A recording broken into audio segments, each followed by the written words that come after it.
Mrs. Guerrero-Numer? Here. Dr. Huntington? Here. Mr. Coffey? Here. Mrs. Stiff? Here. Mr. Kennedy? Here. Mr. Fitzpatrick? Here. All right, we're going to move to the Pledge of Allegiance. Have our ROTC please stand.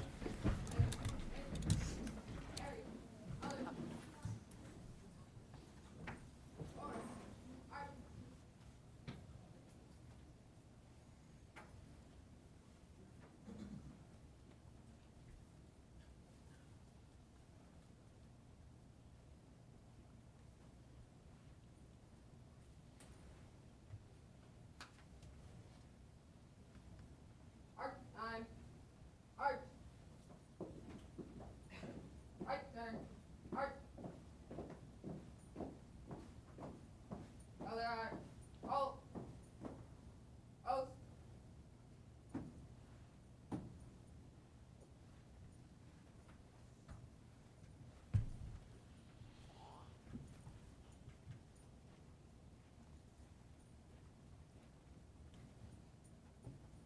Oh. Others.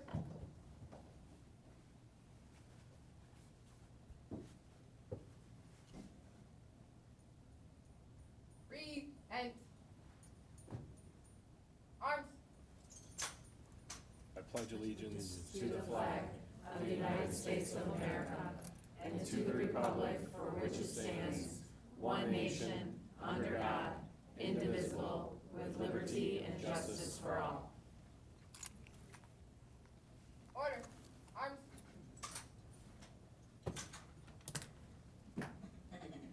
Oath.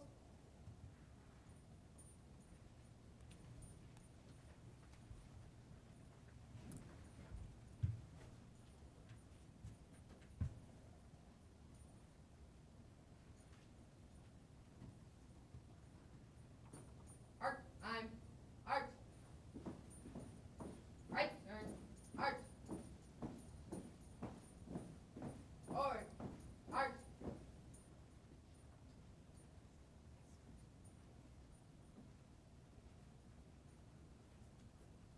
Please be seated. Big thank you to our ROTC. They always do a phenomenal job. I'd like to welcome all of our visitors in person, which we have many tonight, as well as those watching on live stream at home. Ms. Rigo, do we have any public comment on any agenda item? No, sir. Hearing none, let's move to the consent agenda. Is there a motion to approve or amend? Make a motion to amend the consent agenda item to remove the Hopewell bill from the check register. Do we have a second? Second. Any discussion? Roll call, please. Mr. Kennedy? Yes. Mrs. Lynn? Yes. Mr. Fitzpatrick? Yes. Mrs. Guerrero-Numer? Yes. Dr. Huntington? Yes. Mr. Coffey? Yes. Mrs. Stiff? Yes. Do we have a motion to approve the rest? So moved. Second. Discussion? Roll call, please. Mrs. Stiff? Yes. Mr. Kennedy? Yes. Mr. Fitzpatrick? Yes. Mrs. Lynn? Yes. Mrs. Guerrero-Numer? Yes. Dr. Huntington? Abstain? Mr. Coffey? Yes. All right, we are now moving into recognition and awards, which we have plenty of tonight. Yes, this is one of our favorite recognitions throughout the year, though we love all of our recognition, but I'm going to turn it over to Mrs. McDonald to introduce our recognition this evening. Thank you, Dr. Guzman. Thank you, Board. Good evening, everyone. I wanted to take a moment to give a huge congratulations to the group of amazing teachers who have hit a big milestone in their careers, getting tenure. It's not just a title, it's a way of celebrating their hard work, their talent in the classroom, and their dedication to our students. These teachers have truly become a vital part of our school district. They've spent years, so 3 or 4 years, building great classrooms, supporting our students, and creating places where every kid can succeed. Their passion is what makes our schools special. It's an honor to officially recognize their accomplishments, and we thank them for being here to celebrate with them. So I'm going to go ahead and start with the Central Campus. I ask that you come up here, and then stay up here. We'll do a group photo with Central and then West, and if you want all of them together. Okay. All right. So come on up when I call your name, and it's alphabetical. So Caitlin Brick, Central Campus.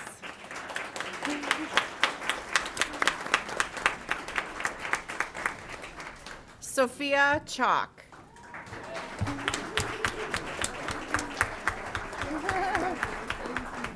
Christine DeMonico.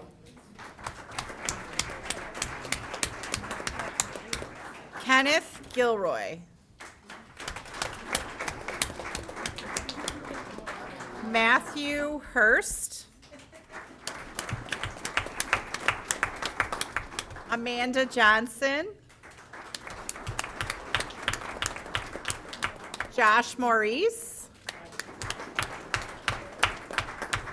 Stacy Moore. Sylvester Paramo. Lizbeth Perez. Elise Piagenti. Nick Ratachek. Tanya Sheets.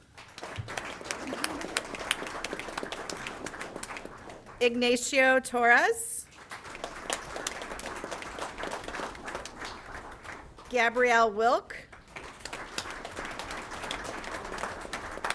And Stephen Zico.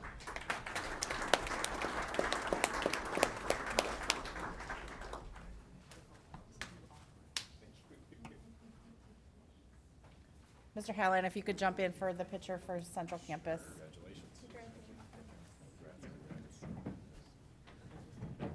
No, you go jump in.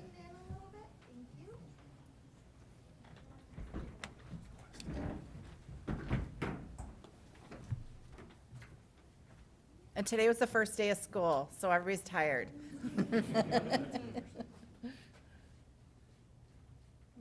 Thank you. Thanks, you guys.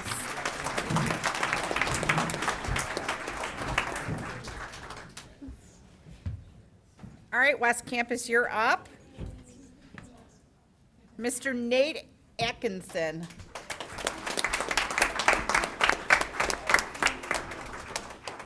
Jennifer Beckham. Jeffrey Benerick.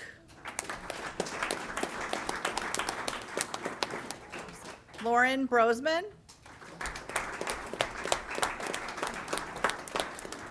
Joe Cruz. Serena Cruz.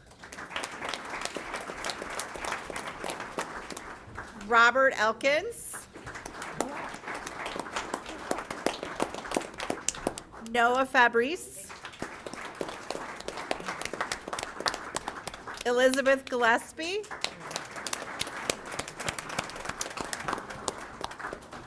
Amber Grazzini. Maura Krakowski.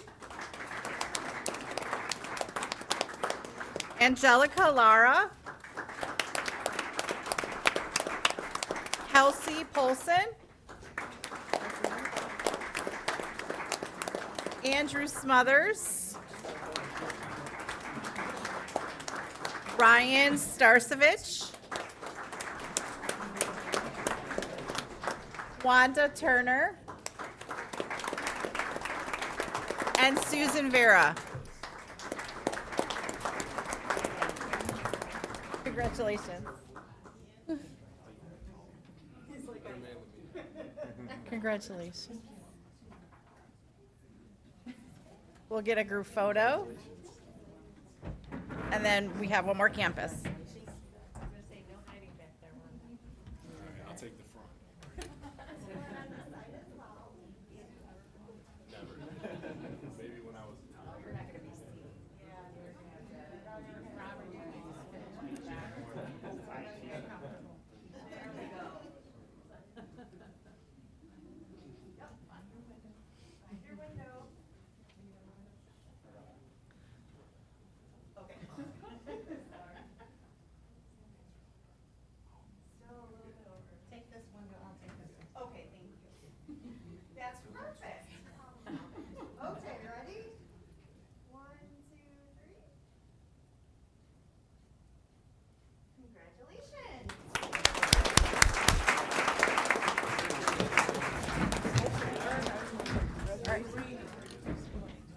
Pathways, yep.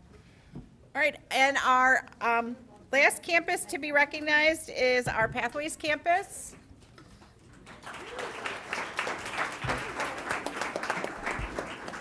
Catrice Cologne.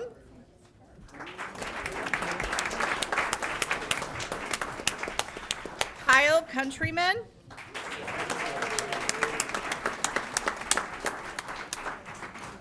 And Jacob Neiman.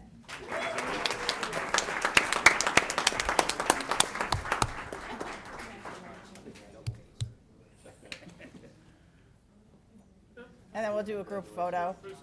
And Mr. Conley, can you jump in that one too, since it's from both, like, kids from both campuses?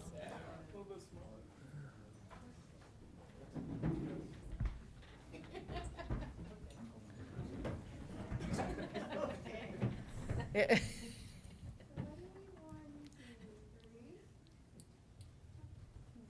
Another round of applause for everyone. Yay. We're done. Yep. Thank you, everyone.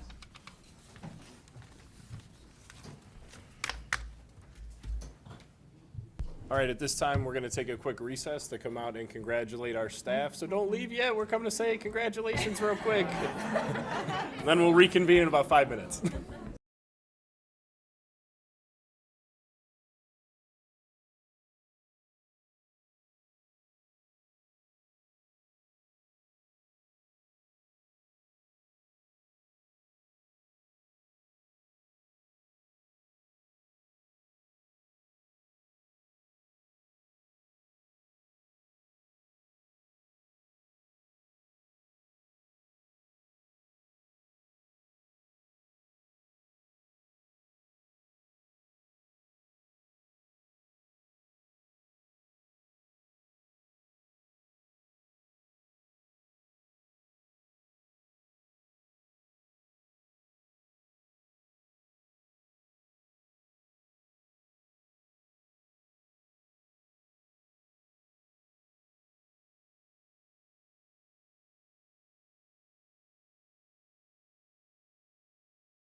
this time, we are finished with recognition and awards. At this time, we'll turn it over to Dr. Guzman for superintendent reports. Thank you. No correspondence or legislative reports at this time. We have a lot of reports and presentations this evening. So our first presentation is our annual harassment, intimidation, and bullying review presentation. So that's looking back on last year. And so I would like to invite Mr. Steve Lack and Dr. Brett Markham, assistant principals at their respective schools, to present this information to the board. Good evening, everybody. Mr. Locke, I don't think it's on. I'm Got it. sorry. Thank I you. was just testing you. Okay, all right. Oh, good, Sarah's here. So our annual harassment, intimidation, and bullying report for the 24-25 school year. This won't take very long. We're just gonna hit some key points, maybe.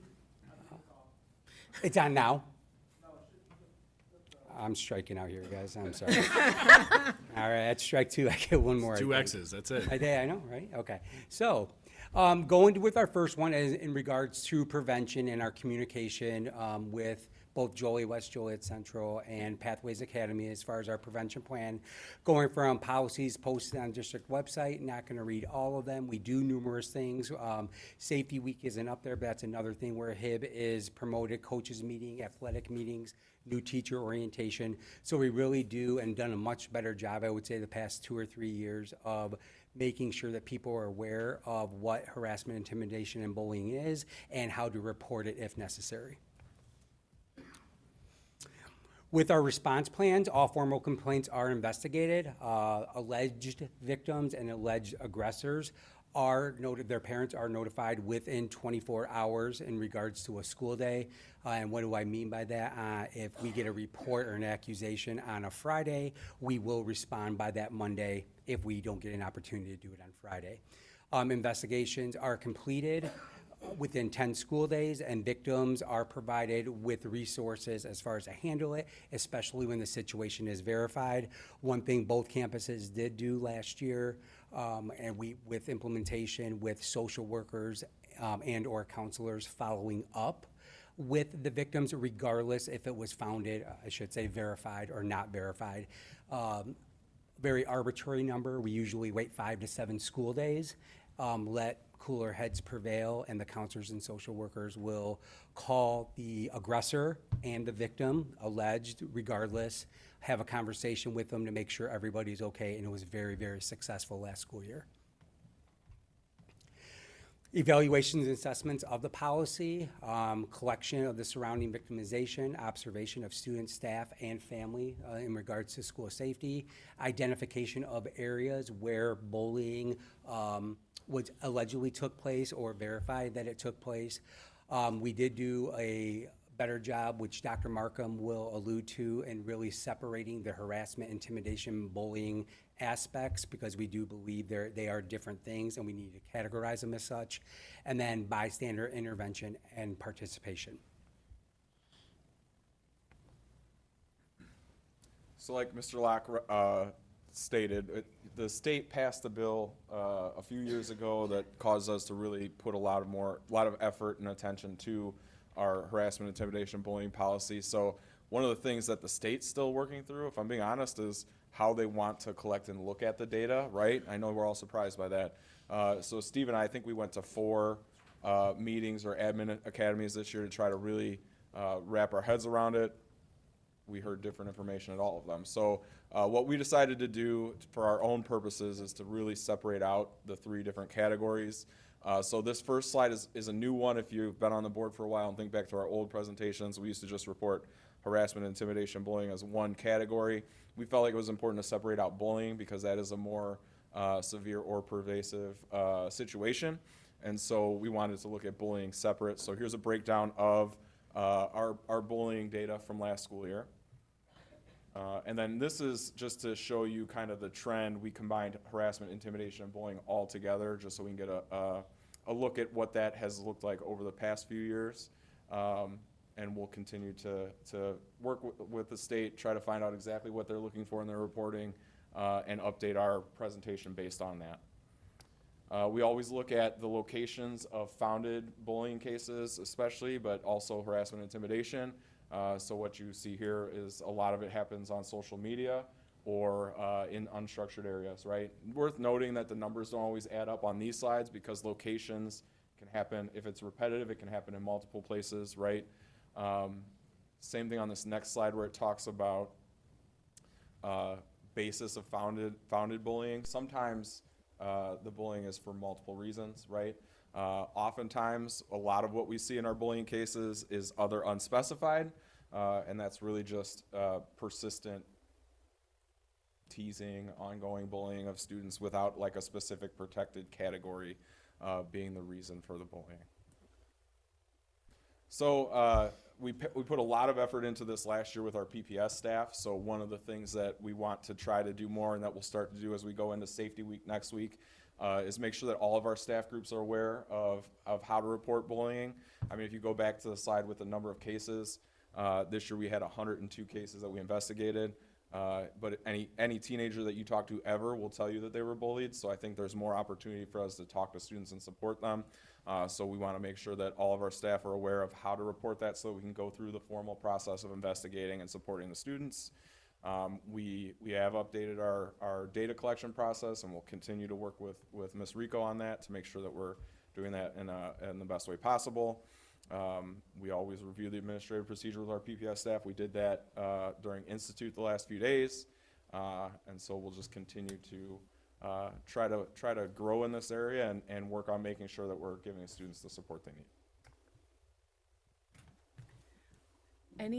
Any questions? Again, this presentation does have additional data in the appendix in the back, but we're happy to answer any questions regarding what was shared during the presentation or what's in the appendices. I want to thank you guys for your work because I recognize a lot of the data you pulled out of there from the spreadsheet that the state provided us with. It's very, very user-friendly and very, nice to use. And I had a fraction of the data that you guys had and how comprehensive it is for each individual incident. Thank you guys for your work because it's not a light task.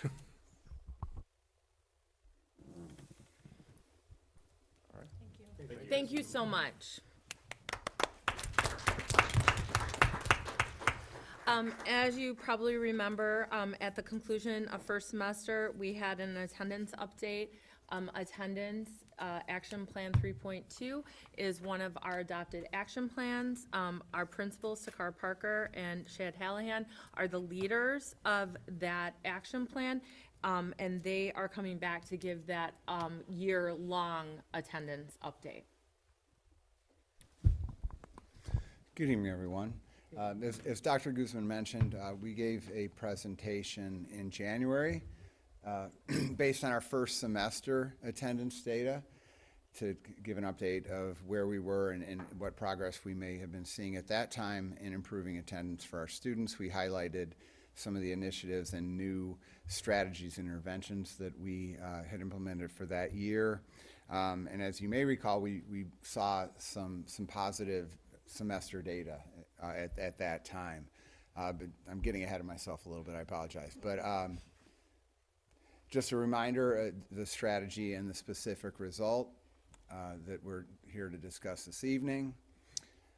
And I mentioned this, so our main focus we had three main areas of focus for the 24-25 school year. And back in the January presentation, we went into depth on each of these. We're not going to do that again tonight, but we will give you a kind of a brief overview or a recap of that. We wanted to expand communication regarding the importance of consistent attendance and using a common theme or message. Research shows that that's extremely important, so we went to great lengths with communications to families, signage, and messaging around the school. Dr. Guzman, as I mentioned, at any event with the community, talks to the community members about the importance of attendance and trying to make sure our families and parents understand that. Secondly, solidify and communicate clear roles and responsibilities. Improving attendance is a monumental task, and it's a challenge across the country, especially since COVID.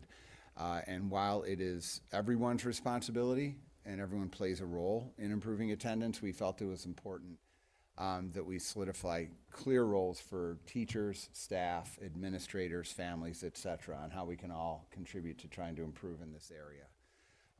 And then along those lines, finally, developing detailed plans for each unique challenge. So, you know, we have students who unfortunately miss full days of school for a wide range of reasons, but we also know that we struggle with students who miss part day, whether it's coming to school late or leaving early, whether that's excused or warranted or not, and arriving late, et cetera, or just missing a period here and there. So as you may recall, we came up with specific plans for each of those areas. So before I get to this, I'm going to back up. You may recall also in January, we were pretty optimistic about the data that we saw. And we asked our technology department to run some numbers, and we were seeing growth in all these areas. In part day absences had gone down. In full day absences and absenteeism rate, we had seen a reduction. And so we were excited about that, but we knew and continue to know that, you know, we need to look at the full year because things can change. So then at the end of the school year, we once again asked technology to run internal data on absenteeism for the entire year. And at that time, we also saw growth. And we were pretty excited about that because there were a lot of efforts made, as we talked about, to try to improve in that area. And then the preliminary school report card data came out. And that's what you see here. And as you can see, our data for specifically chronic absenteeism, which again is percent of students who miss 10% or more of their school days per year, our data remained stagnant. And so at first there was some shock and we wondered like why that didn't match our internal data, and certainly a lot of disappointment. But what we were reminded is that when we asked for the internal data, they're running that data by serving school, which means the students who arrive at our central and our west campus each and every day and who were impacted by all those interventions and systems that we talked about back in January. In the school report card, and this is the case for pretty much all, if not all, of the data, it's based on homeschool, which means all of your students, even those who you don't serve at the respective central and west campuses, are represented in that. Okay, and that was where the discrepancy in what we thought the data was and what the data really is for the report card. So I say all that not to make any excuses or to say that we are not responsible for our students who Joliet Central or Joliet West is the home school, and they are serviced by schools outside of our area, including some that we oversee. We own those students, and it's important that we improve in those areas as well. I just want to make that clear. But I just kind of wanted to provide some context as to why, like, we thought the data was better than it actually was. And Ms. Parker is going to talk about that in a minute. So, again, as you can see here at the Central Campus, it is the same number for chronic absenteeism as the year before. And at Joliet West, there was a very slight increase. And then we're also going to talk, this is just one piece of data, but we're also going to show some data on average daily attendance as well in future slides. So I'll turn it over to Ms. Parker.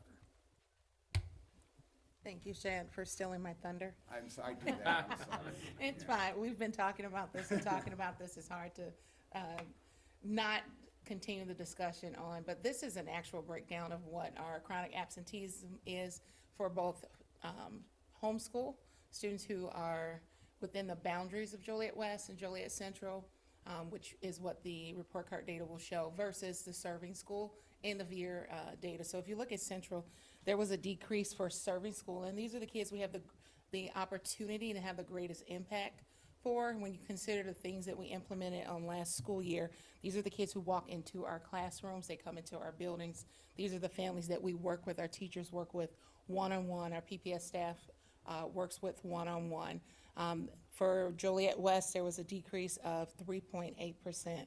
And we shared this data yesterday at our institute, our faculty meeting during Institute, because it is a celebration of seeing the effectiveness of the things that we've began to implement, and we are very encouraged that there will be greater gains as we continue on this path. One of the things, Sorry, can I yes. ask a quick question?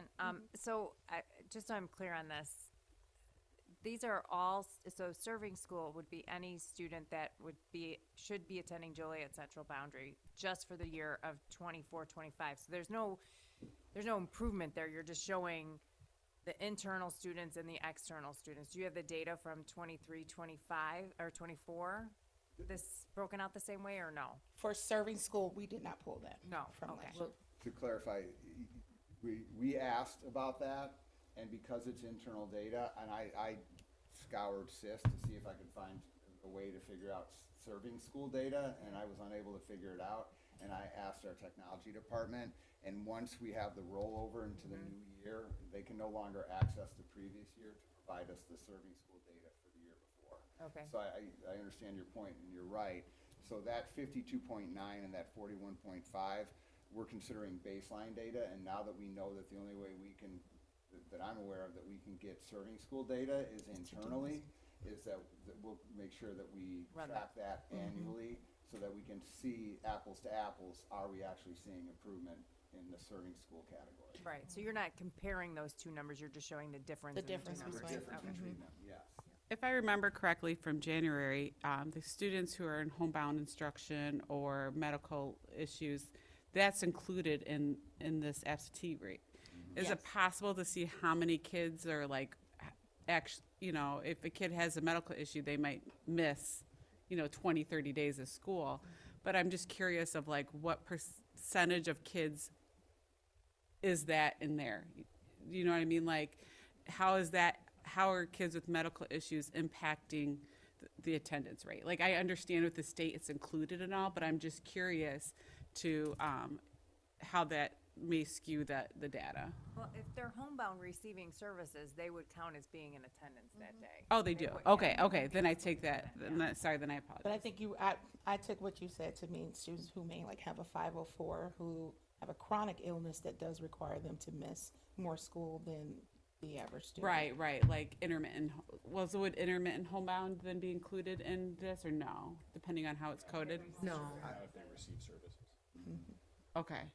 The truancy and absentee is up though, right? From The previous, previous. from the previous year, when you only look at the school report card data, which it's different groups of kids, but Central was 57.3% last year, and it's 57.3% this year. So it actually stayed the same, which the last 3 years it's gone up. So we're not celebrating that we're staying the same, but it stayed exactly the same. With West, I think it went up 0.3. 0.3. Any other questions on this? Oh, no, Thank not you at for all. clarifying that.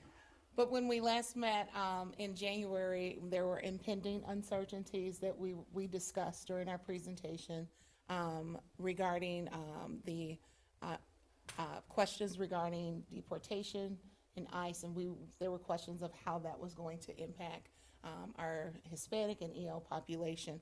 So new to this presentation, we included the average daily attendance rate for all of our subgroups, just to give an idea of the impact that did or didn't happen. And if you look at each one of the subgroups, what we found was that the daily average attendance rate did not fluctuate more in the subgroup of Hispanic or EL, English learners, for differently between our other subgroups of white, black, two races or more, male, female. A better look at this is the next slide. For Central, if you look at, that is all students' average daily attendance rate versus those two subgroups to see the impact.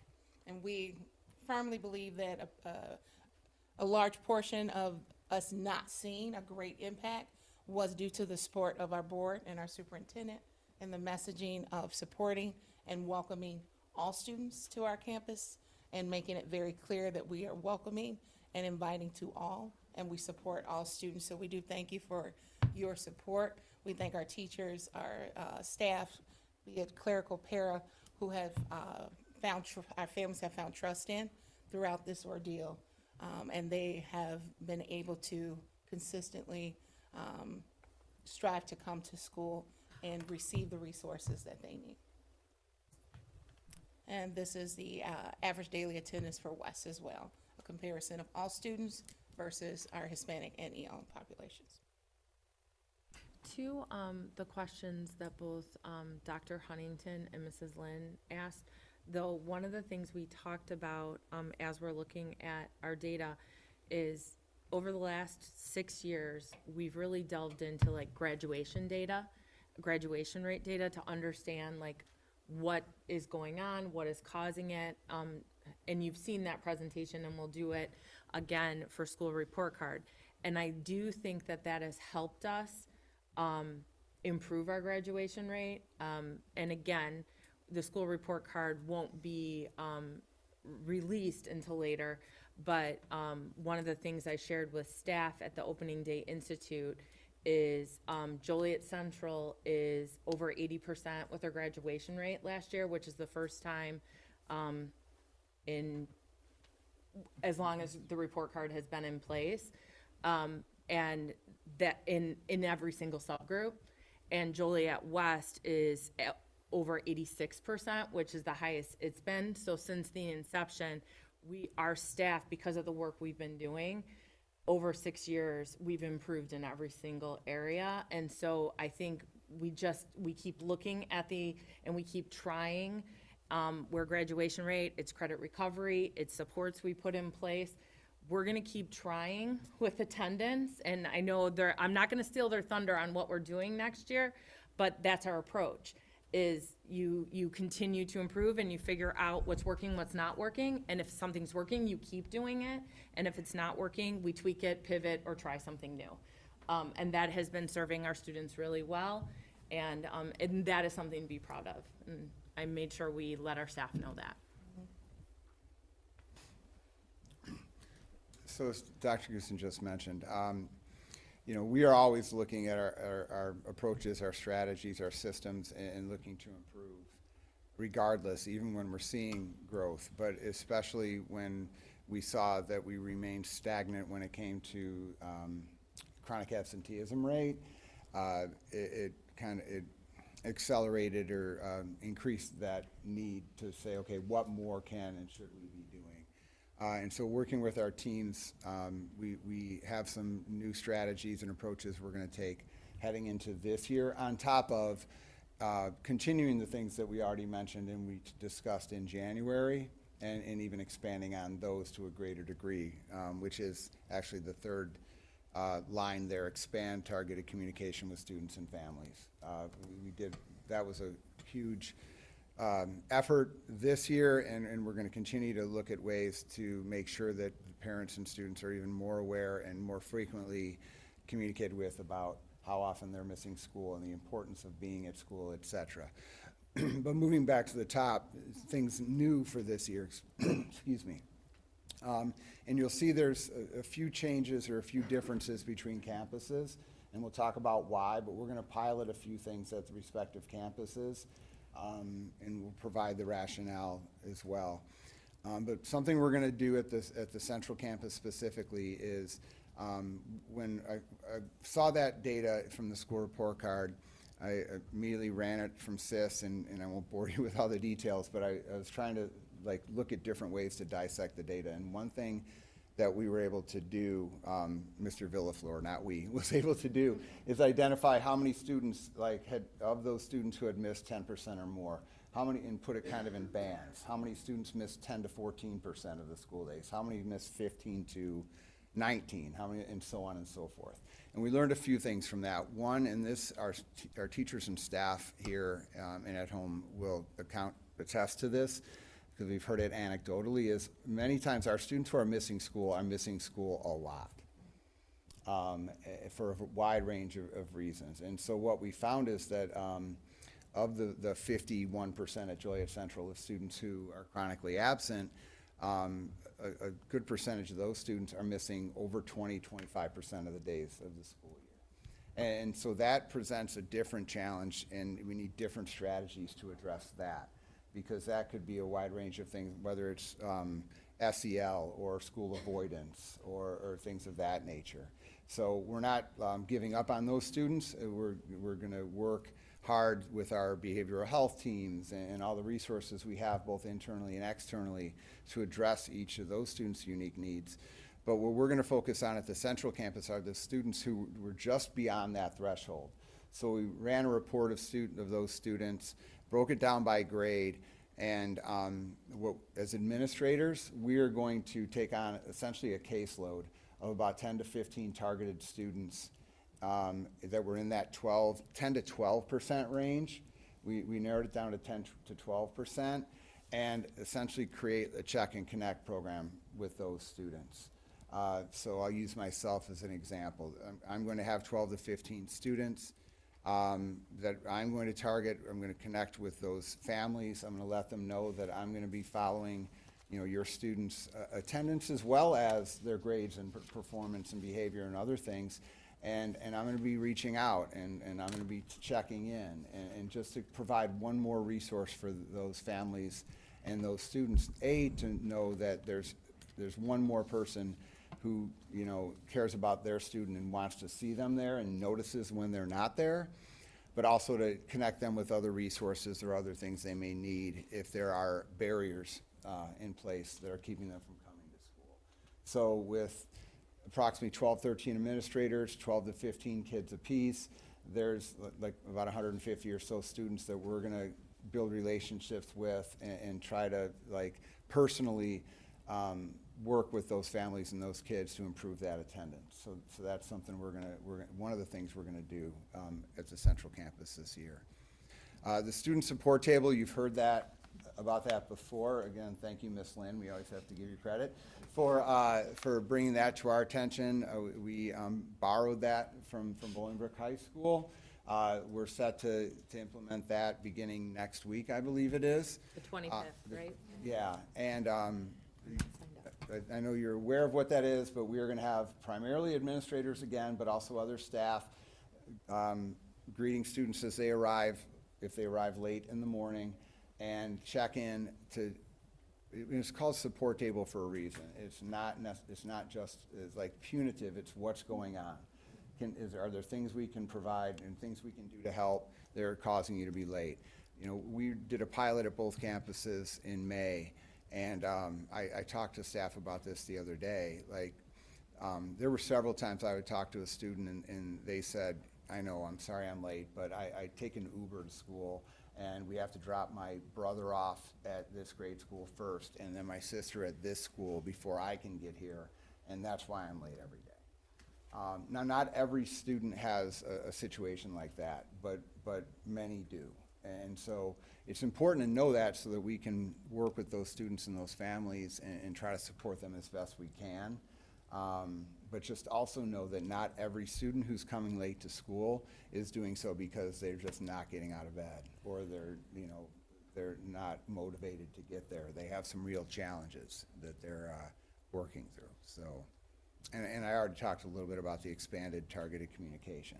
And then I'll let Ms. Parker talk about the tardy sweeps I believe at the West Campus. at the West Campus, we'll be piloting tardy sweeps during the discipline conversation last month at the board meeting. I believe Dr. Markham shared some information about us taking on tardy sweeps this year.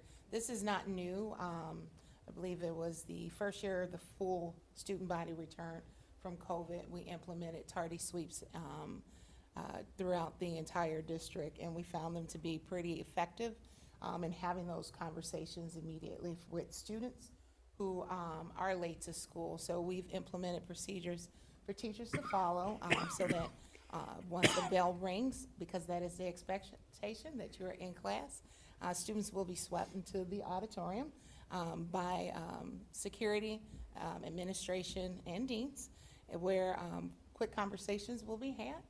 We will be tracking their attendance within the tardy sweep, and they will be escorted back to class. We will be walking them back to class. If students find themselves within the tardy sweep multiple times throughout the day, we've developed a tiered system to respond, but immediately making parents aware of the impact of the choices that students are making. We are looking at that 3rd through 8th period time. For us specifically at West, the lunch periods are when we see the highest number of tardies, that changing of periods between lunch and advisory. So we're really targeting that portion of the day to address the notion that some of our students feel that lunch is not a class and advisory is not a class. So the effort to urgently get to class is not always there. So this is going to be another heavy lift from our administration, because the expectation is that we are assisting our deans in the auditorium and in the hallway during this time, but we feel that it's absolutely necessary. And the last thing, if you want me, is our implementation of the ALOT program through the ROE. We both have had an opportunity to meet our student advocates. They carry a caseload of 32-ish students that they'll be working with one-on-one. Thank you, Dr. Huntington, for that referral and sharing that information. We're excited about the possibilities of that program and the impact that they'll have with our students and families, literally being an advocate for their student with their teachers in their classes, but then also that direct communication with families, updates, that personal cheerleader, and then connecting them with resources as they see necessary.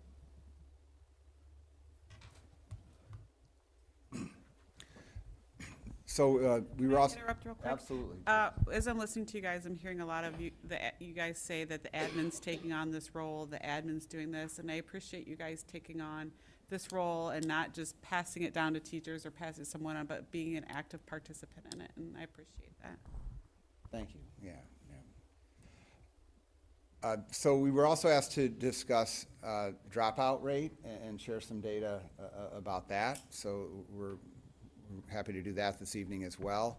I'm not going to read the definition to you, but this is directly from the school report card in ISB,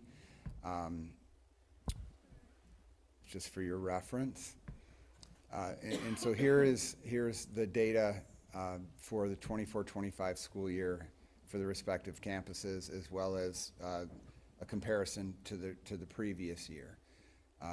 As you can see, we did see some improvement at both campuses, a reduction of 0.5 at the central campus and 0.4 at the west campus, and then you have the demographic data there below.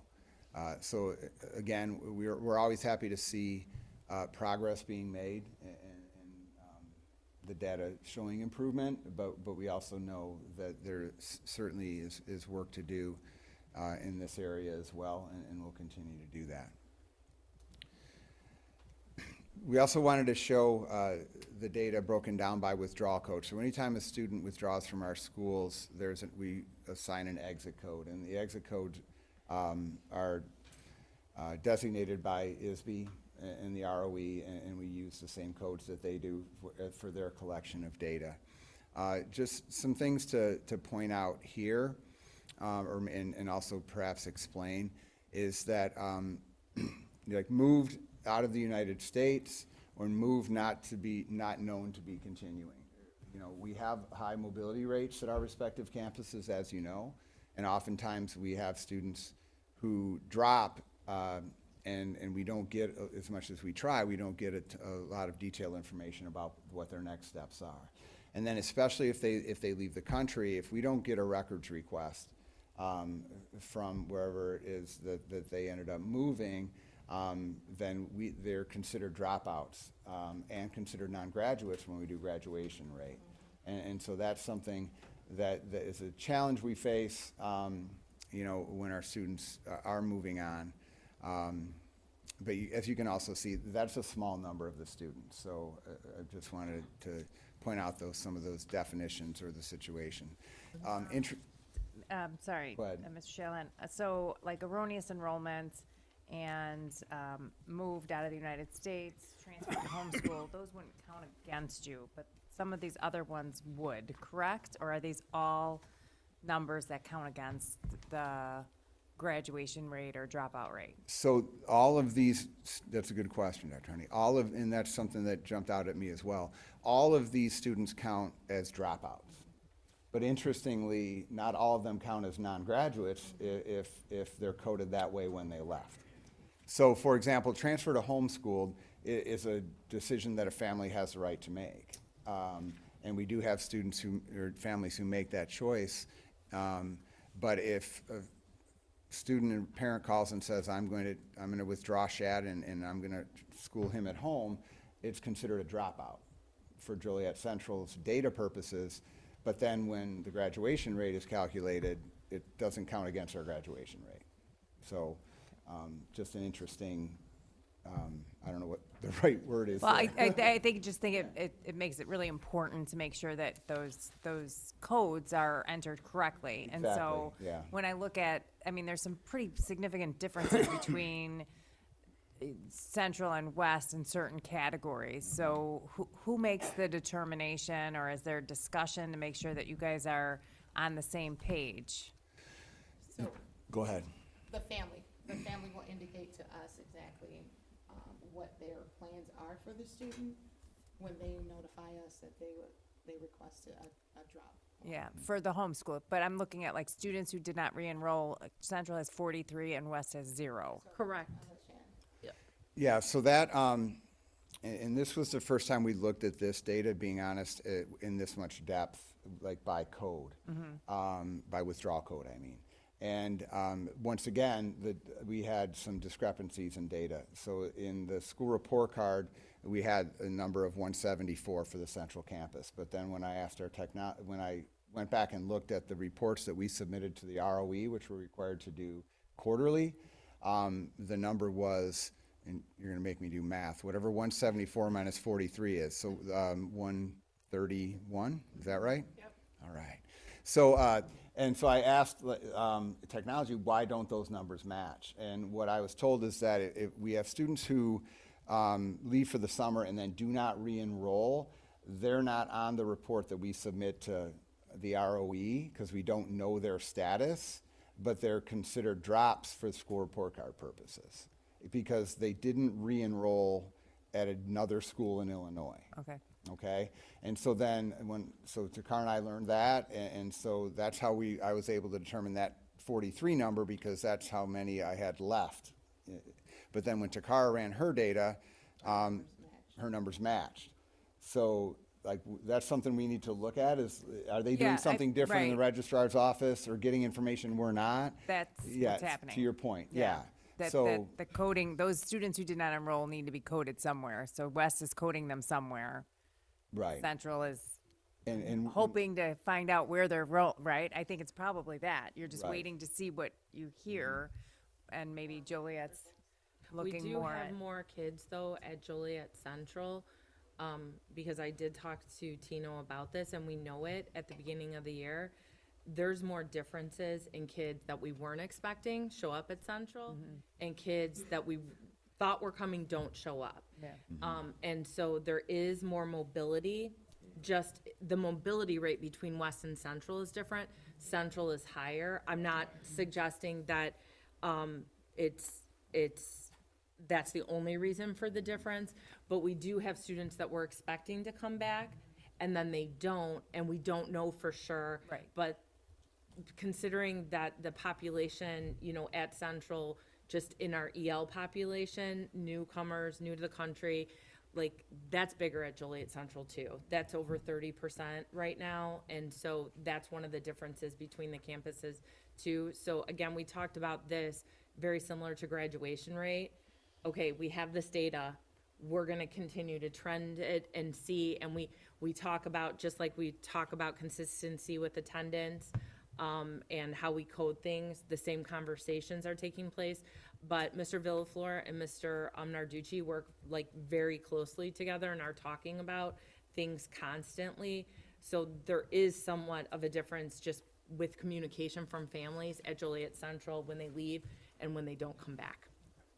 yeah, and having been in the principal role for 10 years now, I can say that we have gotten a lot better and we've really cleaned up like our use of these codes and making sure that they're accurate and going back and correcting them when we get new information. There's still work to be done, absolutely, and as Dr. Guzman said, there's also a much higher level of collaboration between the campuses to make sure that we're being as consistent as possible with how we're using those codes and when. So again, your point is well taken. Like, we need to find out why there's 43 at Central and 0 at West, and make sure that that's not simply an error in coding and something we need to address. But we have made strides in that area. Any other questions about that?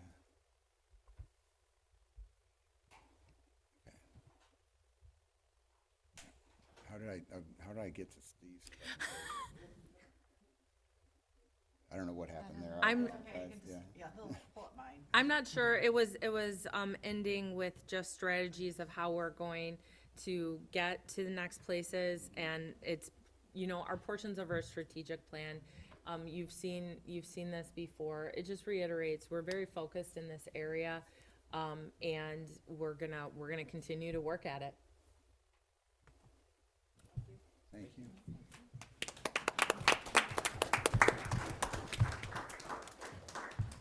Our next presentation is our Educational Services Credit Recovery presentation, and presenting is Ms. Diane McDonald. Thank you. This is our annual presentation that summarizes the supports that we've put in place for the 24-25 school year in regards to credit recovery. So when we think about credit recovery, it is for students that were not successful in their academic classes that may have received an F. It is all the different programs that our staff and administrators have put in place to help them recover the credit and get them back on track for graduation. So before we go into the different strategies that were used last year, just a few, like, everybody can take a second just to read through these with our belief statements from our strategic plan. And when reading through all our beliefs, I felt like these are the ones that really resonated to the whole purpose of our credit recovery program. With the last statement, all people can learn. So every year we offer winter and spring credit recovery. It's considered an extension of this semester. We budget time for about 20 hours for students to complete a core class for credit. The priority is always given to English, then math, because we know that students need 4 years of English for graduation, then 3 years in math and science and social science.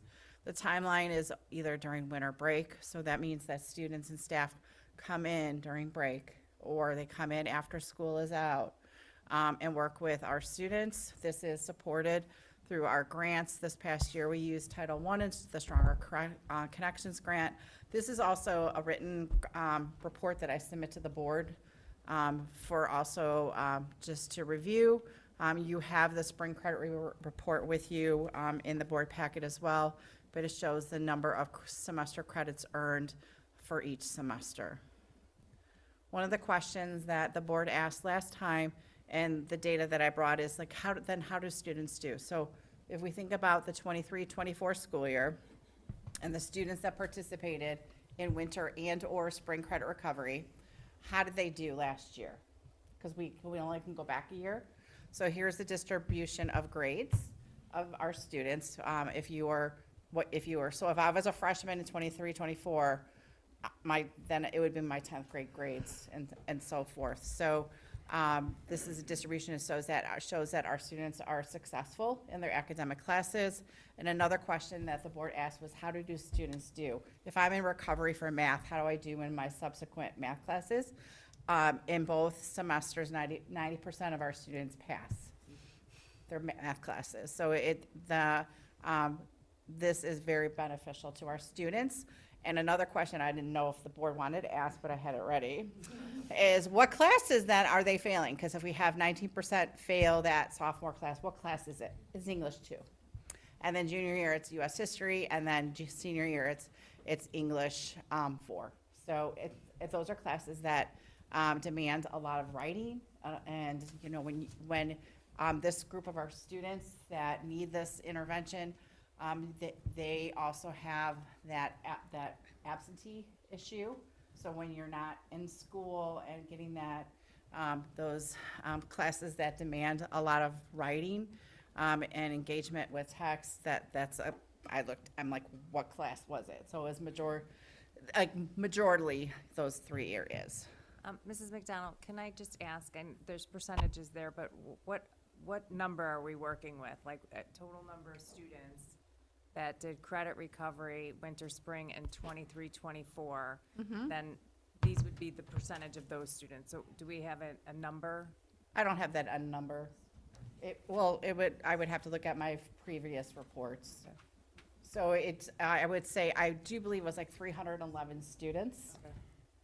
total. Okay, so my concern was like, if you're talking about 10 kids, 19% would be, It's on par with like each year, it's about the same number of credits that are earned. So like, for example, this year, in winter, 199 credits were earned. Okay. And in the winter, and then in the spring, 153. So right around, like, it could be half credits or full half credits? credits, so each one. So that gives you a ballpark figure of it. Number of students, got it. Yep. Okay, thank you. Another program that we offer, and this is during the school year, so our assistant principals build this into the daily schedule. These are for 10th grade students who have failed a 9th grade core class. The program, we offer it during semester 1 and semester 2. It is part of our staffing process. And the evaluation is like, how do students do? So 37% of our students who participated in GAP 10 their freshman year graduated with their current class of 2025. 48% of the students were no longer enrolled in the district. That goes back to our dropout rate and the information that. Or transfer rate. Or It could transfer be rate. Yeah, just- it's like mobility. 4% transferred to a GED program, and approximately 3.4 dropped out. So I dug into that data compared to last year where there were some questions.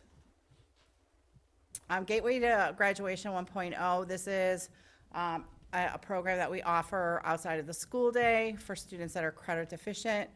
The targeted audience is seniors first semester, and then we open it up to all students second semester. But the primary focus, if you look at the breakdown below, is our senior students. It is grant funded. Again, for 12th grade students this past year, 137 semester credits were earned.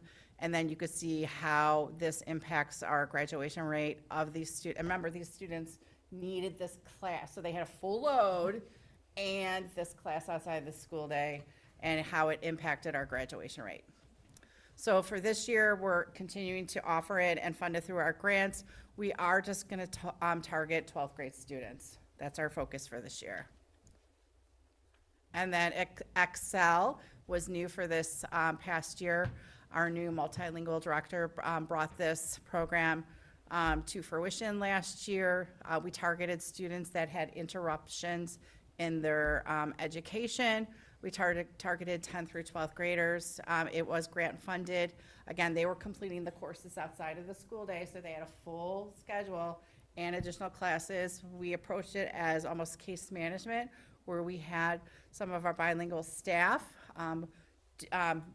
almost consult with the students that are taking these classes through this new program, subject.com, and followed up with them on a regular basis if they weren't making progress or if they weren't coming to school. So they found it very successful, and they're continuing with it for this upcoming school year. And then Gateway to, Graduation 2.0. Remember, we came up with all these names during COVID, and I blame this Gateway to Graduation on Brett, because he is the naming person who started this Gateway. 2.0, this is for our senior students, predominantly senior students, who need these credits to graduate, and there can't be any deviation from it, or they won't. It is embedded into our staffing schedule. You can see the evaluation of the program of how many students graduated who were part of the program, and we are continuing with that for this upcoming school year.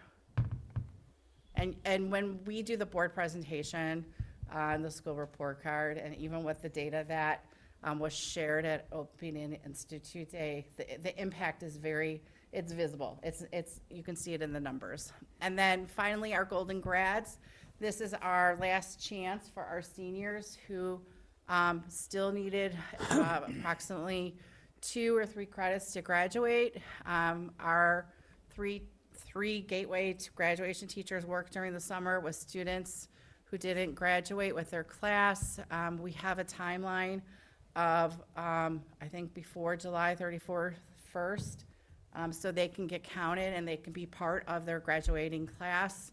This summer, we graduated 36 students out of the 46.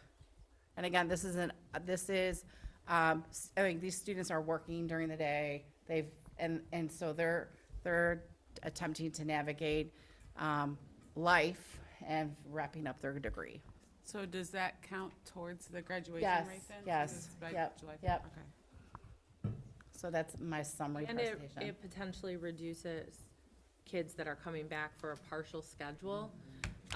And again, I want to thank Mrs. McDonald for compiling this and incorporating and asking, and the questions that were asked, like with the evaluation purpose. But I do think that the evaluation of these programs shows that individually they're making a difference, but then the continuum we have in place is what's allowing us to trend in this direction. And when you're looking at data, and especially with graduation or freshmen on track, you have different cohorts of kids. So each year, there's gonna be like maybe dips and everything, but like over 6 years, what does that look like? So you look at it from year to year and you look at it over time, and some of these have been in place for a decade, but COVID also accelerated some of these programs in place. And together, I do believe that is why our graduation rate has improved over the last 6 years. So, and it's something to be really proud of, and it's the work that's being done in the classroom and then through these programs. I had one question, I'm sorry.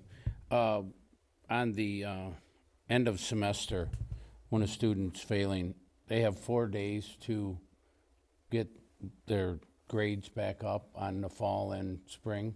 Yeah, so it's 20 hours. So they only work on one class, and they have to be in a range of 50 to 59%. So they have to be close to passing in order to do the winter or spring recovery. And they're able to make that up in that short amount of hours? I would tell you for English, it's either submitting my paper that I never submitted or finishing my paper that I started. For math, it's pretty comprehensive because they touch base on the skills, the gap skills, or the skills that they have deficits in for this semester, and they also preview into next semester because math is a continuation. So yes, that's why we only target Mr. Fitzpatrick's students within that 50 to 59% range, because they're close to passing, but not there. Oh, okay. And Thanks. it's multiple hours on the 4 days, and so when you think of 20 hours with 55-minute periods, that's sort of extending at 3.5 weeks of time with a teacher. And the carrot for the students is you're there, once you complete, you're done. So it's, For the full 20, no, and not everybody does earn the credit, but we find that a high percentage of students that are in that range are able to demonstrate at least to a passing grade. And you just give them a P for pass, No, they get a right? D. They get a D. They get an F to a D. Did that just recently change? No. So if they like retook something and they did, the highest they can get is a D, or if they retook something, that grade replaces the other one? No, it just goes from an F to a D. So at least for their GPA, because when we first started, it was, they had the F stayed, and then they got the new grade of a D. And so we went to the D replaces the F, because during the semester, we also have opportunity to redo and remediate. So there's chances throughout the semester to remediate too. So this is the opportunity to go to a passing, but just having the P, then it doesn't count on your GPA. And so that's why we went to the D, so they at least get 1 point. No, it's 20 hours, so like, it would be hard to go from an F to a C or a B. So the focus is to get them to passing within the 20 hours. It's a good question. Thanks. Are there any other questions? All right, the last presentation of the evening is our annual budget presentation for the 25-26 school year. Dr. Hampton. Yes. Good evening to everyone.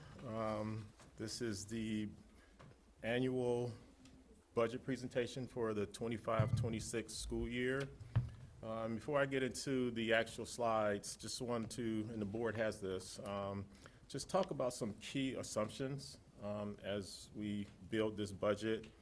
And a lot of this information is presented throughout the year, so you'll hear some redundancy, right? So CPI, we talked about those things. That's how our levy is affected, is at 3.4%.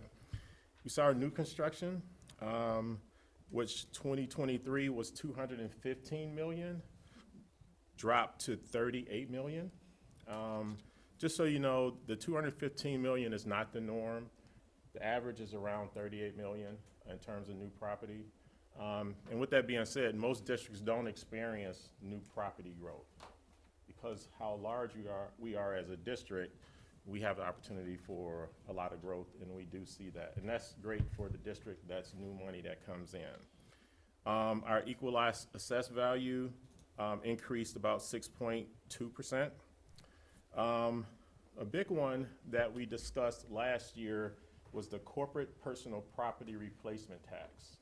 So 2024, we received 16.3 million. 25, we received 10.8 million. That was a roughly 32% reduction. They had talked about this at the state level. We knew this was going to happen. Going into this school year, it's up about $200,000, so it's pretty much flat. We don't know if we're going to receive all of those dollars, but that's what's anticipated. But we definitely saw a 33% reduction in CPPRT. Another piece is evidence-based funding, and I'll have a slide on that. We are Tier 1 again for this school year. We're to receive about another 1.3 million, but our adequacy rate went down, and that's because of CPPRT. And you'll see that in the slide. Along with that, our grants, we're holding flat right now, all of our grants. Just a lot of uncertainty at the federal level, not just with our grants, but then the cuts that's being made to each state, where, let's say, for instance, the state of Illinois, billions of dollars are not being received by the federal government, impacts their budget. That trickles down to school districts and other entities. So those things remain flat. In terms of, expenditures, everything that's been presented to the board in terms of staffing presentations, contractual agreements, our health insurance costs right now estimated at about 6%. That's the trend. We do have an insurance committee.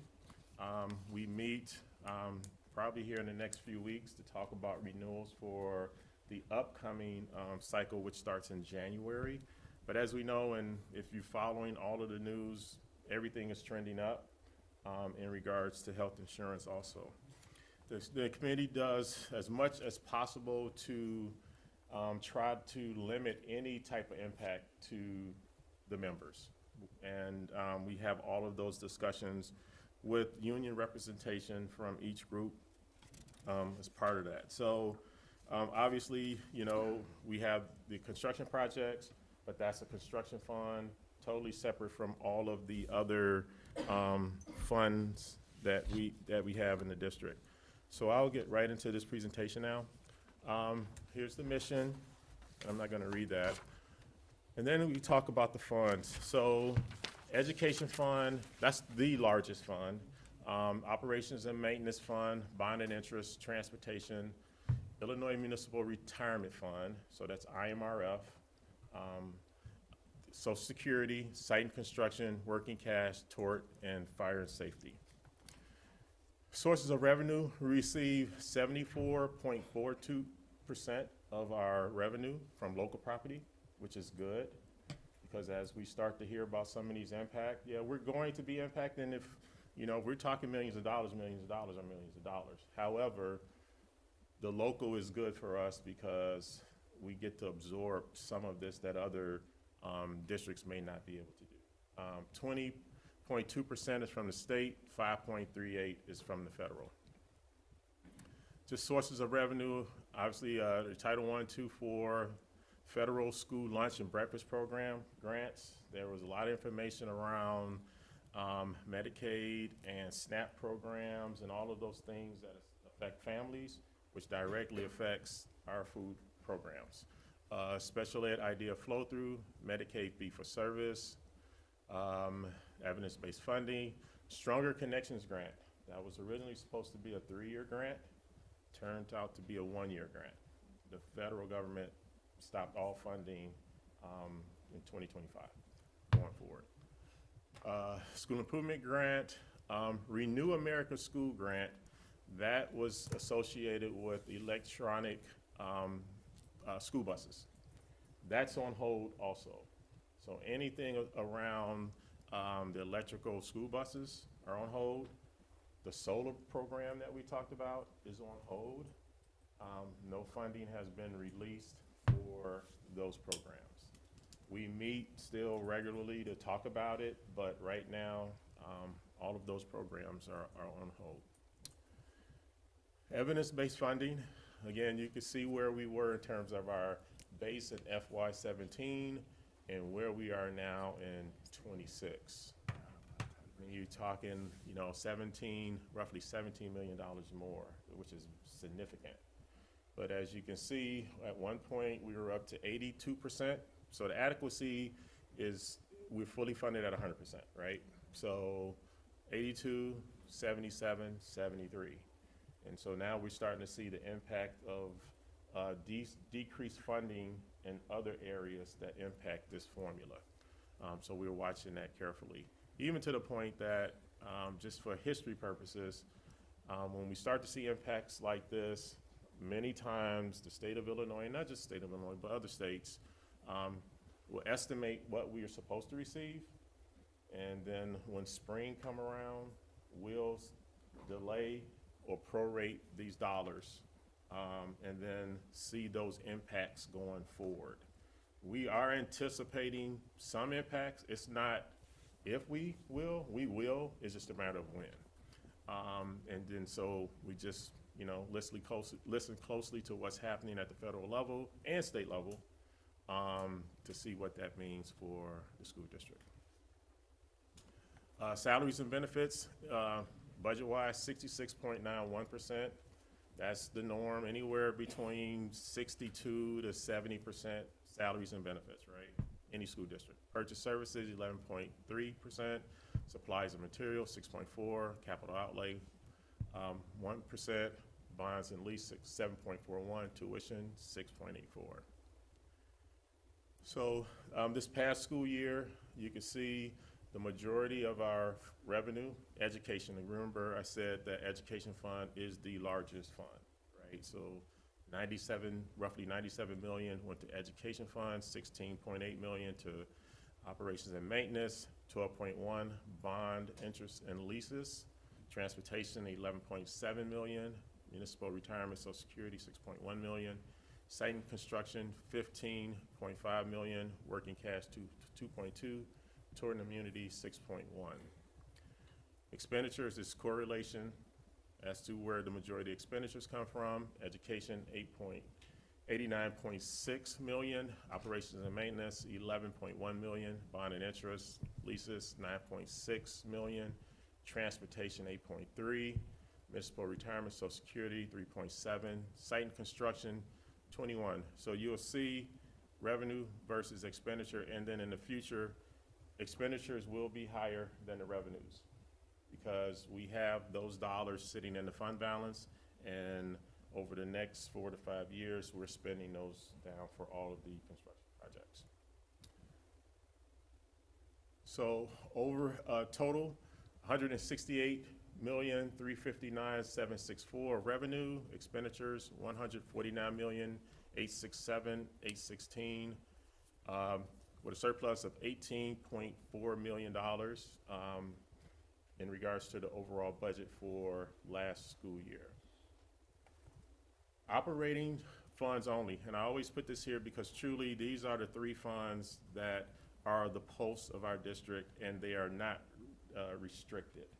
Some funds are restricted as to what you levy for in that fund. You must expend in those funds, and you can't transfer out.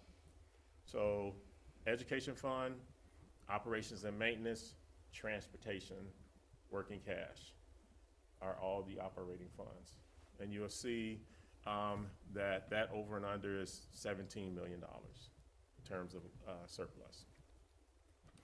Going into next school year with many of the assumptions that I spoke of, the education fund is $105 million. Operations and maintenance, $17.8 million. Bond and interest and lease, $12.2 million. Transportation, $12.4 million. Municipal retirement, social security, $6.1 million. Site and construction, $11.9. Working cash, $1.6, and tort, $6.2.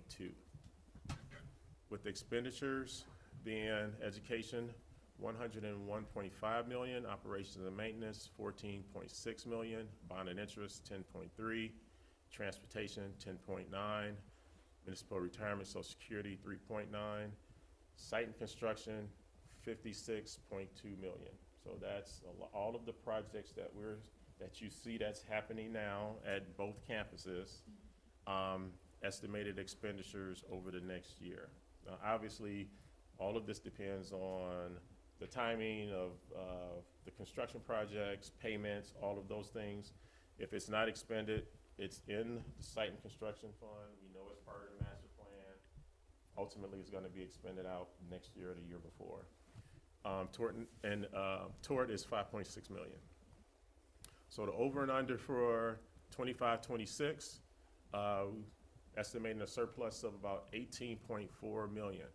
So what I do want to say here too is a few things. One, within this budget, and I noticed this as I pulled numbers from 24-25, and we knew this was coming. All of the COVID money, our money is gone as of September of 2024. We rolled in many expenditures associated with what was tied to the our money, especially around salaries and some programs. And then a combination of the other impacts that I spoke of, CPPRT, some of the things that's happening with the federal government. We don't have the luxury of what we've had over the past 4 years to be able to shift dollars to other funds for other expenditures. I had to shift back from other funds back to education fund, back to buildings and grounds fund, to now basically get back to where we were with normalcy, right? And so we're starting, those shifts are happening. There's still a few dollars here or there, but the majority of dollars have been put back into those funds versus the things we were doing with our buildings and things such as that. So, so this is a very conservative budget going into this school year. We will monitor this very closely. And then obviously as we hear things legislatively, whether it's the state, the federal, this information is updated. As you know, in February, we have the 5-year financial plan. But if anything happens between now and then, that information will be presented to the Board of Education in terms of how it impacts us as a district. So we are definitely monitoring what is happening throughout our country as we move forward for the next school year and beyond, because it's not just for this school year. We plan 2, 3, 4 years ahead as we move through. Operating funds, 8.7. This year was 17. So you're starting to see some of those impacts in those funds as I just spoke of. But again, we're just monitoring these things. Continue to be efficient with operations, controlled expenditures, continue to monitor our curriculum, allocate dollars to support student achievement in an effective and efficient manner, always partnerships, and then obviously apply for all grants related to our strategic plan. Any questions? I've always said that when it's a non-for-profit, I don't really think we should have a surplus. And in saying that, I find it hard to believe that we always go for the maximum on the real estate taxes. Yeah, so we get that question quite a bit, and let me explain to why that happens. So because of PTEL, what they call PTEL. So back in 1970s, we were able to levy whatever we wanted to, right, as a district or throughout a state. So they put a cap on it, right? So the cap is based on the CPI. So whatever that CPI is, that's how much more we can collect. If it's 2%, we get 2% more than we did the previous year. If it's 10%, we're capped at 5%. We don't get 10%. We're capped at 5. If it's under 5, that's what it is. If it's over 5, we're capped at 5, right? So when we talk about that, most things we know, inflation is higher than 1% or 2%. So if it's 2.4% and inflation is 7%, we're at 2.4%, right? So we never keep up with inflationary things. So we levy what we're entitled to, because if you don't levy it, you lose it forever, and you never gain that back, right? The other side to this is we levy as much as we can, and obviously we try to be as conservative as possible, and we try to spend every dollar as possible. But the other piece too is you want some type of savings. We all have savings personally for rainy days, no different than a school district. To have a reserve for days that you don't know what's gonna happen so that we can continue to operate. There are many school districts that don't have a reserve, that have to borrow money from future revenue to pay for today. And when that happens, when tomorrow comes and you can't get to that money, you have a gap, which then impacts the school district where you're gonna have to cut. And 9 times out of 10, that's staff and programs. So it used to be you wanted a 3-month reserve, then it was a 6-month reserve. Now they're saying almost a year worth of reserves, depending on your size and things like that. So we try to stay in our parameters of what we're entitled to. I know some districts do things different. We're a very large school district with a lot of different needs. And so we just levy what is entitled to us as a school district. So if you went 4%, say, you're Say that saying the again. following year you wouldn't be able to go to 6? Say that again? If you went down to, say, 4%, just a number, are you saying the following year you couldn't go to 6? When you say 4%, what do you mean? The 4% of the tax bill? Because No, if no, you look so- at the tax bill, Yeah. It's all on a percentage. So the way it works is prior year levy, whatever that amount is. Let's say it's $100,000, right? Plus CPI. Let's say it's 2%. So it's $100,000 plus an additional 2%. That's the total money that you can receive. I can't just automatically next year levy 5%, 6%. It's whatever that CPI is, right? So if that CPI is 1.4, then it's 1.4, right? If it's but my 3%, question is if you did go lower, you could go to whatever it is the following year. no, you can't do that. You could never go back. You can't never go back. You lose it forever. You lose it forever. You can't go back. You can't fluctuate it the way you want to. You can always go lower. You can't go higher. Well, that's what I was saying. Unless, So you could unless go you lower. go to a referendum. You could go lower. You can That always was go my lower. question. You can always go lower. And then the than following what year, the you CPI wouldn't be able to go, You can't go higher than whatever CPI is. right, so you could go back to your original. It's not the original. It's whatever the CPI 100,000 is. versus the 2. It's not 2. It could be 1.3. It could be 0. It could be 4. We don't know that until those CPI numbers come out. And they normally come out January of every year. So right now, we know it's 3.4%. So that when we levy in December, we know it's 3.4%, right? Right now, it's trending at about 2.6. Will it stay there? We don't know. We just check and monitor that, month by month. And then come January of '26, we'll know what that CPI number is for the next levy in December.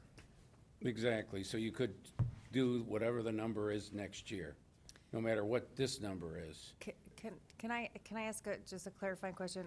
I think some school districts kind of attend to this by looking at like rebates as an option, right? Like to bring down, I know that it's more complicated than that, but I think what Tom's trying to get at is like, how can we provide relief to the taxpayers without, Yeah, see, Right. so I would tell you what my philosophy is with that, and every school district is different.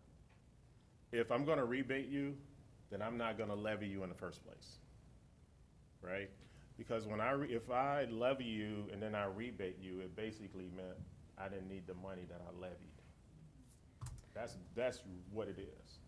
Now, why people do that, that's on them. But if you're going to do that, you just levy less, right?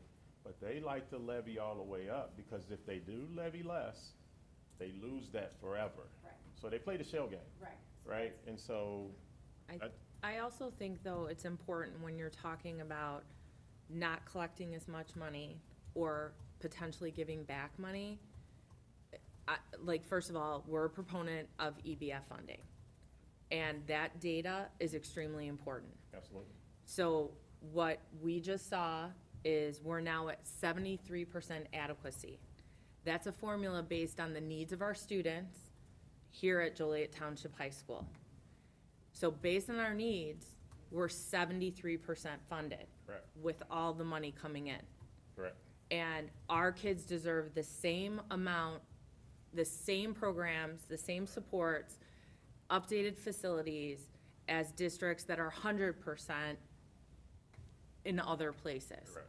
So until, my recommendation would always be, until we are at 100% funded according to the EBF formula, I would not recommend we talk about rebating or not collecting the amount of money necessary, because our kids deserve the same programs and so does our community. Yeah, and I will tell you, I'm in conversations right now, and I can't say who it is, but we're trying to renegotiate a contract. And one of the largest taxpayers in Joliet is asking that question. Why are we negotiating this contract? Why you continue to give us a rebate back if you don't need this money? Because now they want that to be a lot lower because of what the shell game is being played, right? So it starts to impact different entities even more so than your district. And this is a significant conversation where we're talking about a 20% reduction in a potential contract. That's significant, right? And that's one of the major questions coming from a couple of school districts that does that process. I just want to say, I don't know of any or very few school districts that are at 100%. There is. Thank you. So that's, But and that's that's the a, issue with the that's a, state. that's a crazy thing to say till we're at 100. We'll never be, no one will ever be at 100. We may. My point, though, is we have different needs in Joliet, because when you look at our demographics, we have a much higher percent of students with EL services. Some of those students are duly identified as needing special services as well.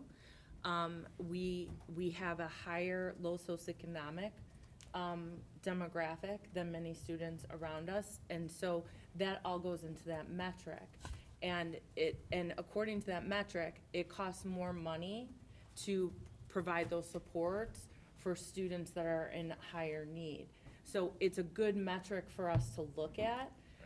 There's a whole list, actually just came out, who's in tier 1, 2, tier 3, tier 4. You know, we're still in the lowest tier, and that's why I wouldn't recommend that we ever not look at making sure we're capturing the money that we can on a yearly basis to make sure we can provide the best services possible to our students. So that's where I'm at, and we can see that we have had, you know, reduction in where our adequacy level is at. So I do think it's a good metric to look at, and it's much better than what we had prior to 2017. Yeah.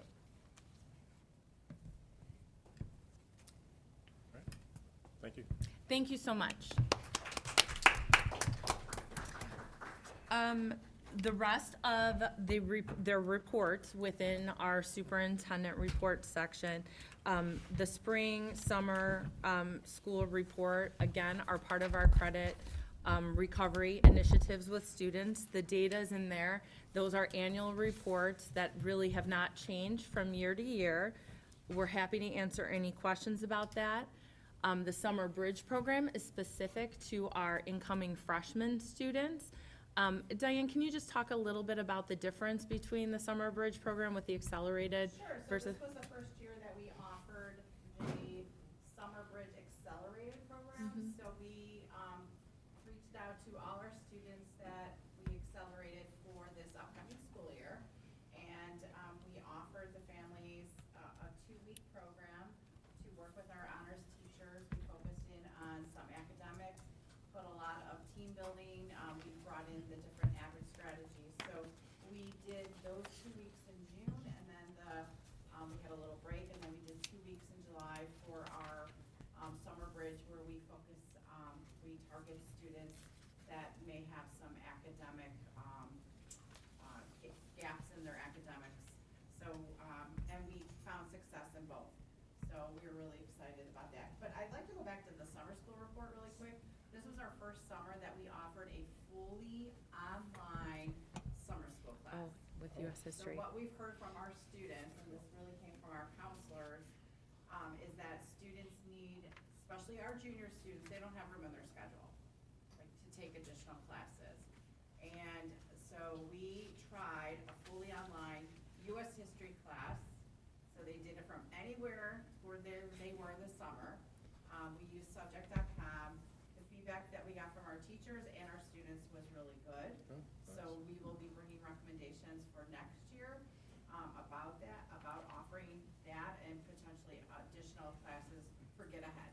So students can have access to learning throughout the summer from anywhere they are. Thank you. Any questions regarding the credit recovery, summer school, or summer bridge reports? The last, and safety and security, we've done ongoing presentations throughout, and we're gonna do an annual report that just gives a review of where we're at and if there's anything we're changing for the upcoming year. As you know, a lot of this data you've seen before because State of the District and our different, events that we've had. We're happy to answer any questions, but everything's in there for the report, and this will be an annual report moving forward. If there's no questions, that concludes our superintendent reports. All right, thank you. Moving to action items. I'll move to action item A, which is the biannual review of closed session minutes and recording January of 22, July 22, but I would like to make a motion to amend to approve it as the destruction of the verbatim record for those closed session meetings of the Board of Education from August 2022 through December 2022. Do we have a second? A second. All right, any discussion? Roll call, please. Mrs. Lynn? Yes. Mrs. Guerrero-Numer? Yes. Dr. Huntington? Yes? Mr. Coffey? Yes. Mrs. Stiff? Yes. Mr. Kennedy? Yes. Mr. Fitzpatrick? Yes. All right, move to action item B. A passes. Resignation, rejection, resolution. I make a motion to reject the proposed resignation of Daniel Martinez. Do we have a second? I'll second. Roll call, please. Mr. Kennedy? Yes. Mrs. Lynn? Yes. Mr. Fitzpatrick? No. Mrs. Guerrero-Numer? Yes. Dr. Huntington? Yes. Mr. Coffey? Yes. Mrs. Stiff? No. Motion passes. On to action item C, the renewal agreement with Joliet Township High School and Hanover Research. Do we have a motion to approve? So moved. Second. Do we have any discussion? I just want to, in the past, we've done a 3-year contract. We are recommending a 1-year contract. We are very happy with the services, but considering just budget outlooks and making sure we're not tying ourselves to a 3-year contract, we are recommending a 1-year contract at this time. Sounds fair. further discussion? Roll call, please. Mrs. Stiff? Yes. Mr. Kennedy? Yes. Mr. Fitzpatrick? Yes. Mrs. Lynn? Yes. Mrs. Guerrero Namir? Yes. Dr. Huntington? Yes. Mr. Coffee? Yes. All right, motion passes. Action item D, agreement between Joliet Township High School and Professionals Choice Hair Design Academy. Do we have a motion to approve? Yes, so moved, sorry. I was excited. I was my favorite. Second. Second. Any discussion? This is an annual contract. We have, we're recommending the continued work with Thanks. professional choice. Any further discussion? Roll call, please. Mr. Coffee? Yes. Mrs. Stiff? Yes. Mr. Kennedy? Yes. Mr. Fitzpatrick? Yes. Mrs. Lynn? Yes. Mrs. Guerrero Namir? Yes, I just want to say, I get my hair cut by one of their graduates, who's my nephew. Dr. Huntington? Yes. All right, motion passes. On to action item E, donations. So moved. Second. We would just like to provide gratitude to Ms. Deborah Cole. She gave a very generous donation that covered both of our campuses, but specifically, the bulk of that generous donation went to our AVAC and transition programs. We just want to say thank you. And then also to the Chick-fil-A, which is operated by Chris Coder, who owns the Chick-fil-A on Larkin, who gave over 100 gift cards with approximate value of $325 each to our, several of our staff, which was a fun giveaway, by the way. Awesome. All right, any further discussion? Roll call, please. Dr. Huntington? Yes. Mr. Coffee? Yes. Mrs. Stiff? Yes. Mr. Kennedy? Yes. Mr. Fitzpatrick? Yes. Mrs. Lynn? Yes. Mrs. Guerrero Namir? Yes. Motion passes. On to action item F, 25-26 tentative budget. Do we have a motion to approve? I'll make the motion. Second? Any discussion? Roll call, please. Mrs. Guerrero Namir? Yes. Dr. Huntington? Yes. Mr. Coffee? Yes. Mrs. Stiff? Yes. Mr. Kennedy? Yes. Mr. Fitzpatrick? Abstain. Mrs. Lynn? Yes. All right, on to action item G, second reading of policy for Illinois State Board of Education absenteeism and truancy compliance, specifically 770. Do we have a motion to approve? I'll make the motion. Second. Second? Any discussion? Roll call, please. Mrs. Lynn? Yes. Mrs. Guerrero Namir? Yes. Dr. Huntington? Yes. Mr. Coffee? Yes. Mrs. Stiff? Yes. Mr. Kennedy? Yes. Mr. Fitzpatrick?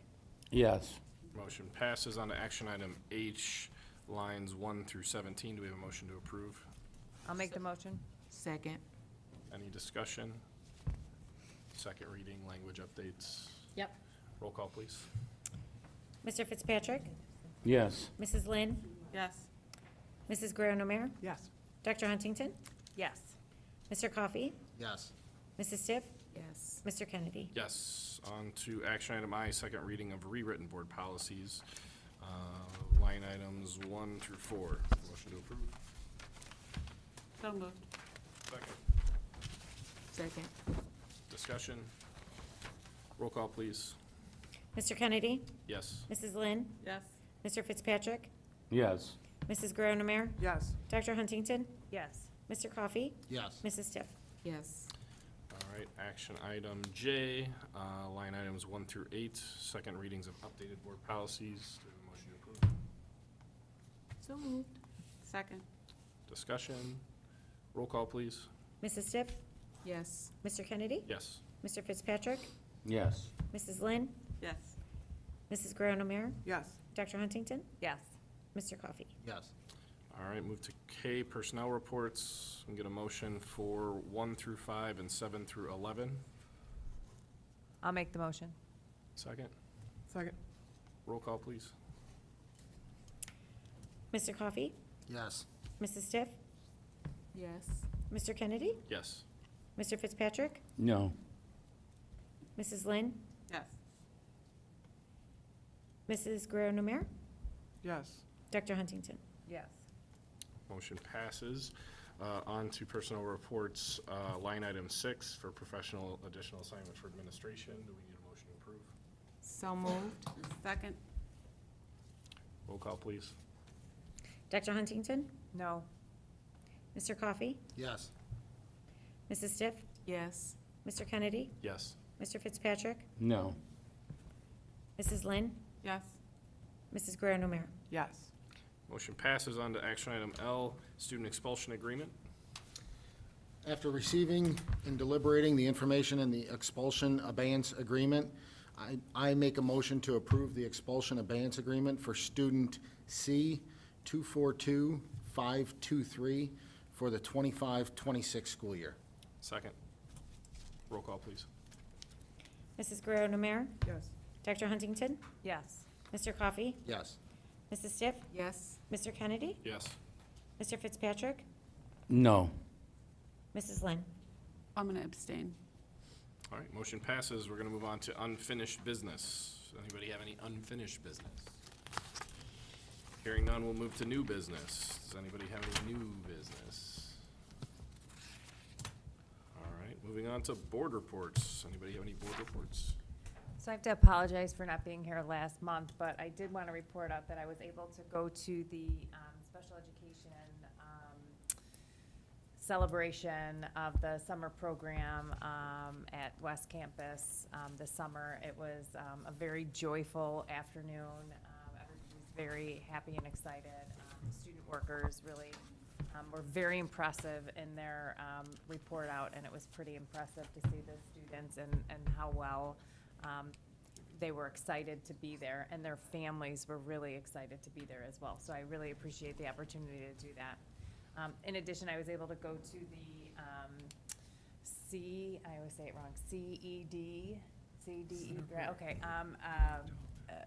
also celebration at the rooftop and the basement of the Historical Museum. And it was a really nice celebration. I was able to see several students from Joliet and Joliet Central, as well as JCA, Providence, and Blackport, talk about their internships and really have a wonderful experience there as well. Nice. Anybody else with board reports? Go ahead. Oh, I was going to say, I went to a golf meet, and that was my first time ever attending, and it was a workout watching them. But our players did good, I think, or well. All of the players, I think, had beat their personal records, so it was a great time to watch and be a part of. Nice. I just want to say, Institute Day was in fact very energetic and it was inspiring. So thank you to everyone that put that together. And I've heard about some of the professional development and just the camaraderie, and it was really just nice to see even part of it. The other thing I wanted to mention is I wanted to give a thank you to State Representative Natalie Manley, who voted for this bill along with sponsors Representative Lillian Jimenez and State Senator and Social Worker Karina Villa for the Safe Schools for All, which was HB 3247, which was just signed by the governor. And again, all that really is it was a legislative effort to ensure that all students, regardless of immigration status, have access to quality education. And again, as we shared earlier by Ms. Dakara Parker, that this is really an effort by all educators and staff and just the relationships that we're building. And I do think that attendance could be impacted in the future still after the repercussions for the legislation are unfolded. But it's just nice to know that we have a school district, people that create relationships where children, if they're going to feel safe anywhere, it's going to be at Joliet Township High School, District 204. So thank you. I'll report out that, and I'm surprised no one else did, but we had our ribbon cutting ceremony on Friday. Not there yet, but yes. Yes. And it's absolutely beautiful to see the culinary wing completed and what our students will be experiencing in that classroom is phenomenal. And it's just breathtaking. And I even got an opportunity to see the improvements in the other areas. And I'm excited about it and excited for the students. Yeah, absolutely. Yeah, those facilities were phenomenal, absolutely. I want to give a big thank you to Lorraine. She stepped in, gave the welcome address on Institute Day. I was unavailable. It was students' first day for Cheney Manji, so can't really miss arrival for the first day with the kids. That'd be a tough go as the dean, so I appreciate her for doing that. I was able to make the new teacher lunch. That was a good event. I know that Chrissy and Angela are both here too. It was a very fun event. It's nice to see who's coming in. You know, some of them are faces that have been around, but they're maybe coming in as a more full-time role. So that's nice to see, and nice to see those faces of excitement before they're able to start. I was able to make it to the last Joliet Central fall football camp. I had been promising Coach Hart that I would get down there all summer, and amidst all my projects at my house, it just didn't happen until the last day, but it was nice. I got to watch a scrimmage, watch the kids compete, and you know, just the opportunities that we provide our students are what's very important for our kids. And lastly, was able to attend very briefly the freshman orientation down at Central. I only had about 15 minutes, but I was able to come in and just the energy that the staff was bringing for those freshmen. Man, it was early in the morning and it woke me up. I was energized and ready to go, and I was sad I had to leave as quickly as I did, but I was very happy to see you know, all the different things that we're setting up for our kids to help them be successful, the proactive approach we're taking with our kids. So, does anybody have any other board I just reports? want to say congratulations to Joliet West. We were notified today that they are in the ranking again for the U.S. News and World Report. And I think that's important in celebration for the district because our programs at both schools are consistent and we have equitable programs, so it's based on the work that we're doing across the district. But congratulations to Joliet West. We'll work on a communication plan and everything to celebrate that. And then I also want to say, with our athletics teams, we have our black and gold and our blue and gold nights this Friday. If your schedule allows, both of them begin at 5:30, so I know we can't be in two places at one time, but if your schedule does allow, please consider going out and getting to see what the seasons will look like for our fall sports. I know our coaches and our student athletes would love to see everyone, and it's a great way to check out our athletic fields as well. So. And boosters are selling T-shirts for there you go. $10. And they're also holding a golf outing coming. That up. too, that too. You want to make a plug for that, Mr. McDonald? Yes. Golf outing is Sunday, September 7th at Inwood, so you can look on our website, our Facebook, but please come join us. Drop raffles off, sponsor, whatever you like. Any other board reports? I just wanted to say the cookies were really good at the culinary program. The cookies. They do a really nice job. Do we have any announcements or any public comment? No, sir. All right. With that, I would entertain a motion to go back into closed session. We have some business to finish up. I'll make a motion. Do we have a second? Second. Roll call, please.